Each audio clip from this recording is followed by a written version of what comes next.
আমি তার উপযুক্ত ছেলে হয়ে দেখাবো না। আল্লাহ তুমি পাশে থেকে। চল জলদি বাড়ি ফিরে যাও, তোর বাবার অবস্থা খুব খারাপ, হাসপাতালে ভর্তি আছে। কেন, কি হয়েছে বাবা? যা গিয়ে দেখবি কি হয়েছে বাবা? তোমার বাবার দুটো কিডনি ফেল হয়ে গেছে, যায় অপারেশন করতে প্রায় 10 লাখ টাকা লাগবে। ঠিক আছে, আমি টাকার ব্যবস্থা করছি। আমি এখন 10 লক্ষ টাকা কোথায় পাবো? ছোটুর কাছে যাই। ছোট বাবার অপারেশন করতে হবে, 10 লাখ টাকা লাগবে, সেই টাকাটা তুই আমাকে দে। আমি এত টাকা কোথায় পাবো? আর ওই বুড়োর জন্য এত টাকা আমি কেনই বা দেবো? থাক থাক, আমি চলে যাচ্ছি।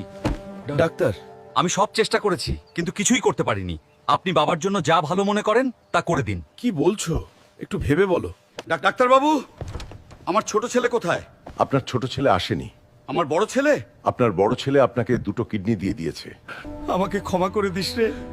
দেখবি তোর জন্য সবাই লাইক সাবস্ক্রাইব করবে আর হাত তুলে দোয়া করবে।